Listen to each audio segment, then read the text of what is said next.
Več o slini pa nam bo povedala Izabela. Izabela, kje si? Živijo, ja, jaz sem pred diagnostičnim laboratorijem, kjer bomo dala svojo slino v analizo. Kaj boste pa pregledali vse v moji slini, kaj lahko vidite noter? No, slino lahko najprej pregledamo recimo tudi pod mikroskopom, kjer se že lahko vidijo kakšne bakterije. Virusov sicer ne moramo videti, ker so premehni. Lahko pa v slini iščemo hormone. Tebi bomo pomerili tako spolne hormone, se pravi progesteron, estradiol, testosteron, ki v bistvu sodelujejo pri ciklusu. Pomerili pa ti bomo tudi hormone kortizol in DHEA, ki sodelujeta pri stresu. No, pogledali bomo pa tudi, če imaš dovolj hormona melatonina, ki je v bistvu potreben za to, da lahko prespimo trdno celo noč. Kaj ste v bistvu najdli v moji slini in kaj nam lahko sploh to pove? Glede na vzorčenje, ki je seveda odvisno od tvojega ciklusa, smo ugotovili, da imaš čist normalen nivo spolnih hormonov za tvojo starost. Smo pa ugotovili, da si bila majčkeno pod stresom, ker smo ti pomerali visok hormon kortizol, to je stresni hormon. No, videli smo pa tudi, da si najbrž precej v redu spala, ker je bilo melatonina čist dovolj. Ja, to glede kortizola je bilo najbrž zaradi tega, ker smo isti dan pisali biologijo. No, potem je tukaj dokaz, da te šola stresira. Zdaj sem pa že pri otorinolaringologu Mihi Zabretu, pa me prvo zanima, zakaj mi sploh imamo slino? Če sline ne bi imeli, ne bi mogli dobro požirati, ne bi mogli dobro prežvečati hrane. Sami vidimo, kako je, če probamo govoriti zelo suhimi usti, artikulacija ni možna. Potem ima slina zelo pomembno presnovno vlogo zaradi nekaterih zelo pomembnih encimov, ki jih vsebuje. Potem je pa še zelo pomembna imunska vloga. Če ne bi bilo sline, ne bi tudi okušali ničesar. Pri francoskem poljubljanju, kaj se pa takrat dogaja s slino?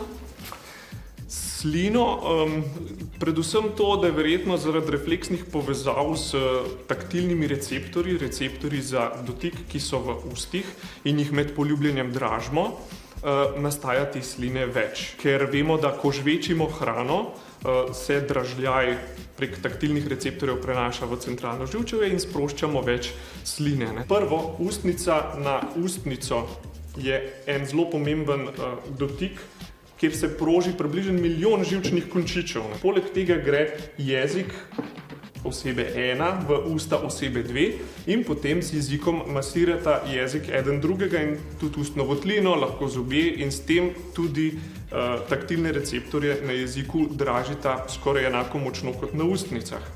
Tako da ne samo, da imamo več sline, imamo tudi številne občutke, ki se procesirajo naprej v čustvenih področjih možganov. Pa je poljubljanje zdravo, nam lahko pomaga pri čem ali je lahko recimo mogoče tudi nevarno? Poljubljanje pri rednih spolnih partnerjih deluje absolutno pozitivno, sploh kar se tiče čustvenega zdravja, navezanosti, povezovanja, pripadnosti. Kar se tiče pa zdravja v ustih, pa mogoče prej boljš biti previden, ker lahko dosežemo nasprotno. Če našega sopoljubljevalca ne poznamo, si lahko izmenjamo kar nekaj mikrobov, ki lahko našemu zdravju bolj škodujejo. Je pa potrebno vedeti, da z vsakim poljubljanjem prenašamo tudi bakterije, ki niso nujno nevarne. Našo mikrobioto oziroma ustno floro. Nekje pa sem prebrala, da se med poljubljanjem lahko prenaša jutranji zadah. A je to res? Pri rednih spolnih partnerjih, ki se večkrat dnevno francosko poljubljajo, imajo identične kolonije bakterij, ki pa sooblikujejo nek naš zadah. Tako da dejansko, če imamo nekaj več anaerobnih bakterij, ki jih najbolj zaznavamo kot slab zadah, predvsem zaradi zob pa zobnih vratov, kjer se lahko nahaja tudi zobni kamen, kjer so te bakterije prisotne, lahko podedujemo tudi zadah našega partnerja. No, Rok, zdaj veš vse. Hvala, Izabela. To je prispevek, ki je bil poučen in ogaben hkrati.